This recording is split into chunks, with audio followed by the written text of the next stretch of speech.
We live in a world that thrives on exposure. Every scroll, every post, every conversation seems to demand that we reveal a little more of who we are.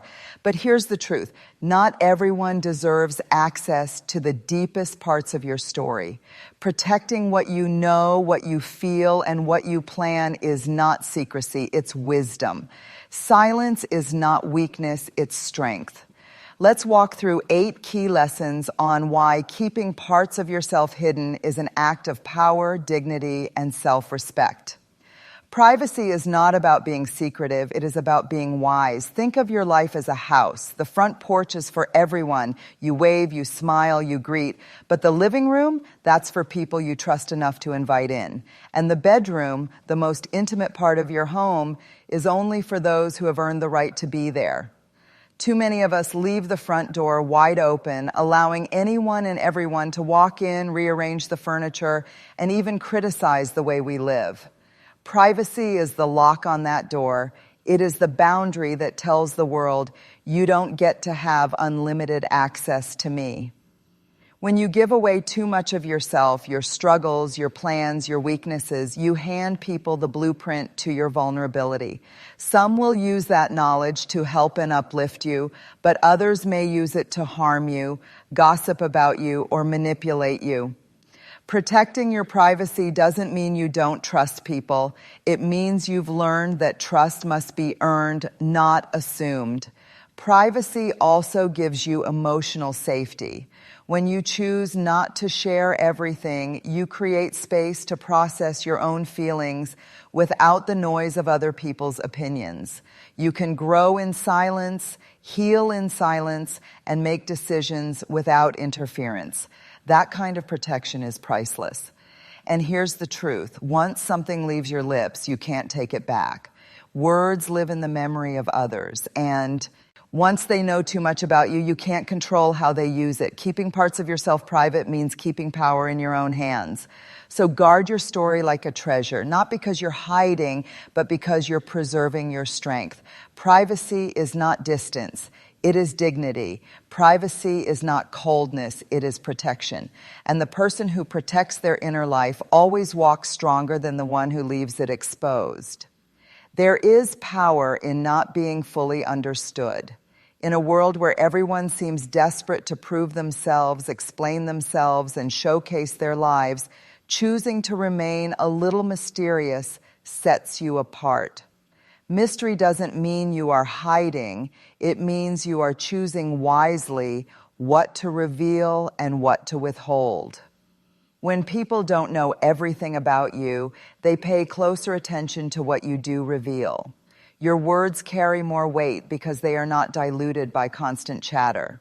Your presence feels stronger because you are not always available, always explaining, always exposed. You command a quiet respect because people sense that you value yourself enough not to hand over every detail of your life. Think about the people you admire most. Chances are it's not the ones who overshare every little thought, feeling, and plan.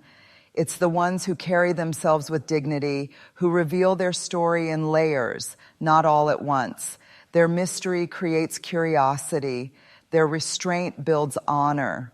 And their silence speaks more than constant talking ever could. Mystery also protects your relationships. When you share too much too soon, you give others the power to form opinions about you before they've truly earned the right to know you. But when you let people discover who you are gradually, it creates depth. It teaches patience. And it sets a boundary that says, if you want to know me, you'll have to stay long enough to earn my trust. Most importantly, mystery builds self-respect. It reminds you that your life is not a stage for everyone's entertainment. You are not obligated to be transparent with the world. You don't owe explanation. It's a hard truth, but one we must face with courage. Not everyone in your life is cheering for you. Some people smile in your presence, but secretly compete with you in their hearts. Others clap for your success on the outside while quietly hoping you stumble. This is why guarding your personal life is not just wise, it is essential. When you share too much about your dreams, you open the door for doubt to creep in, not just from others, but into your own spirit. Some people will question your vision, not because it's impossible, but because they can't imagine themselves achieving it. They project their own limits onto you. If you're not careful, their disbelief becomes your inner dialogue. And when you share too much about your struggles, you may think you're being vulnerable, but in the wrong company, vulnerability turns into ammunition. They remember your weakness, and in moments of conflict, jealousy, or betrayal, they use it against you. Not everyone has the emotional maturity to hold your pain with compassion. Some will take advantage of it. This is why discernment is crucial. You must learn to read people's intentions, not just their words, but their patterns. Watch how they react when you succeed. Notice how they treat you when you fail. Listen closely to what they celebrate about you and what they ignore. True allies lift you up consistently, not only when it benefits them. Protecting your story doesn't mean living in fear. It means living with wisdom. It means accepting that some people are not equipped to carry the weight of your truth. It means understanding that jealousy often hides behind friendly eyes. And it means keeping your dreams in safe places until they are strong enough to stand on their own. Remember this, your life is not public property. Not everyone deserves to know your next step, your private battles, or your deepest hopes. Some will support you, but some will sabotage you. The less they know, the fewer weapons they have to use against you. So be kind, be open-hearted, but be wise. Not everyone around you is for you, and that's okay. The ones who truly are will show you through their actions, not just their words. Every conversation you have, every detail you share, every explanation you give costs you energy. And the truth is, not everyone is worthy of that investment. Your energy is the currency of your life. If you spend it recklessly, you'll end up bankrupt emotionally, mentally, and even spiritually. Oversharing drains you in ways you may not even notice at first. Think about the times you explained your dreams to someone who doubted you. How did you feel afterward? Tired, deflated, questioning yourself? Or remember when you shared your struggles with someone who only listened out of curiosity, not compassion? How did that leave you? Empty, used, exposed. Every unnecessary revelation pulls something out of you that could have been used to build your strength, your vision, and your peace. Your energy is sacred fuel. It is what allows you to create, to love, to heal, and to grow. But when you pour it into the wrong people, you weaken your ability to focus on the right ones. Not everyone deserves an explanation for why you live the way you do. Not everyone needs to know the story behind your choices. Sometimes silence is the best way to conserve your strength. Here's the thing. People who love drama will always demand more of you. They will push you to explain, to justify, to defend. But the more you engage, the more you hand them pieces of your energy that you'll never get back. Protecting your energy means setting clear boundaries around who gets access to you, how much time they get, and how much of your story you're willing to share. When you stop giving your energy to everyone, something powerful happens. You reclaim it for yourself. You find yourself less anxious, less drained, and more focused. You start to notice progress in your goals, clarity in your thoughts, and peace in your spa. There is a kind of strength in silence that words can never match. In a culture where people are quick to speak, quick to explain, and quick to prove themselves, choosing silence becomes an act of power. Silence unsettles those who expect you to be constantly available, constantly expressive, constantly explaining. It disrupts the rhythm of those who thrive on your openness. When you remain silent, you create space for reflection. You give yourself time to think, to process, to decide whether a response is even necessary. And most of the time, silence protects you from saying things you'll later regret. Words once spoken cannot be taken back. But silence gives you control. It's a pause that keeps you in charge of the narrative. Silence also reveals truth. Watch how people react when you choose not to respond. The insecure will push harder, demanding answers, craving reactions, needing validation. The wise will respect your quiet, recognizing that silence itself is a boundary. You don't have to shout to be heard. You don't have to explain to be understood. Sometimes your refusal to respond says more than an entire speech ever could. Even in conflict, silence can be a shield.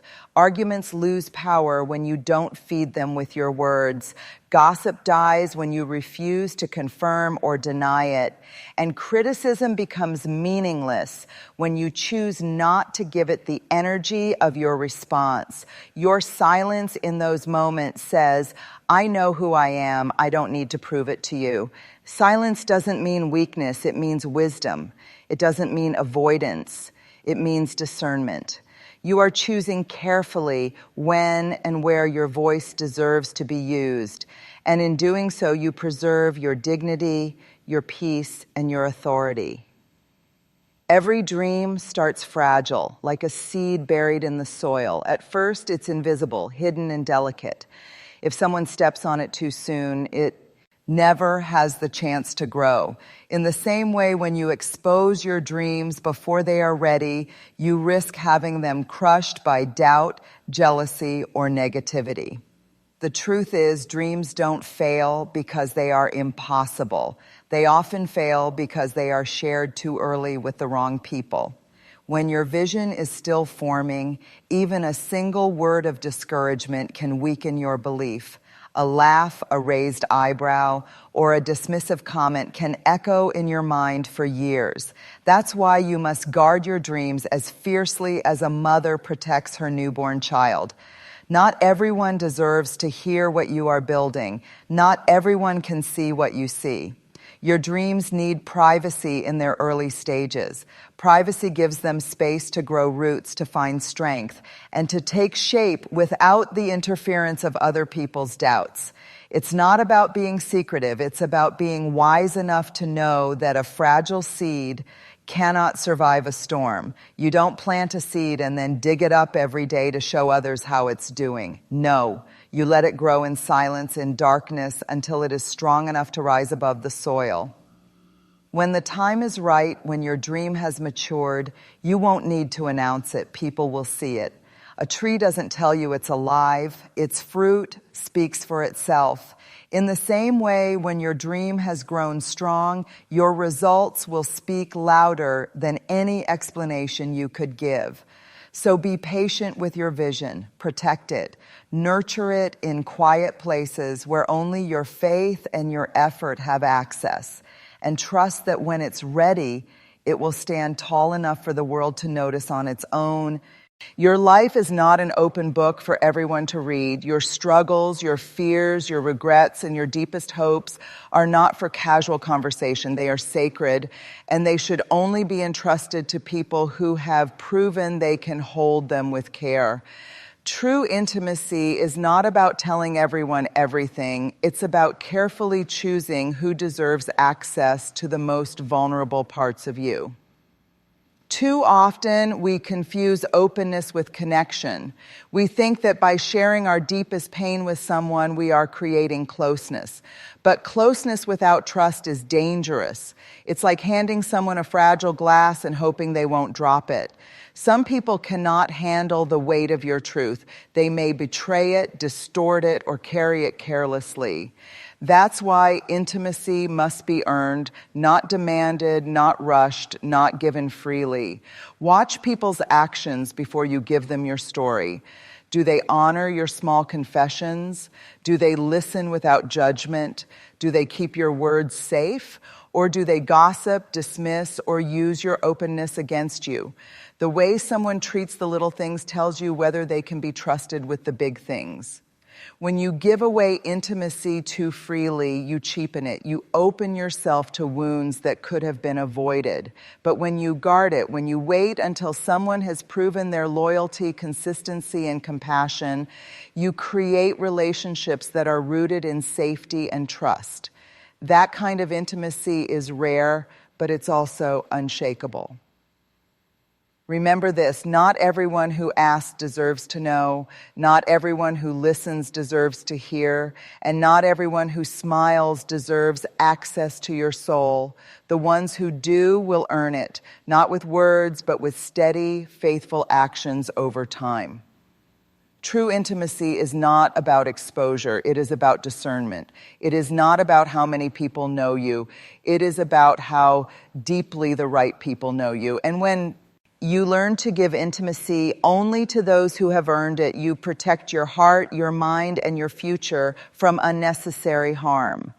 There is a deep kind of freedom that comes when you no longer feel the need to reveal everything about yourself. It is the freedom of self-control. Too often we mistake openness for authenticity, but true authenticity doesn't mean telling the world everything. It means being so secure in who you are that you no longer seek constant validation. Self-control allows you to pause before you speak, to weigh whether your words need to be shared or whether silence will serve you better.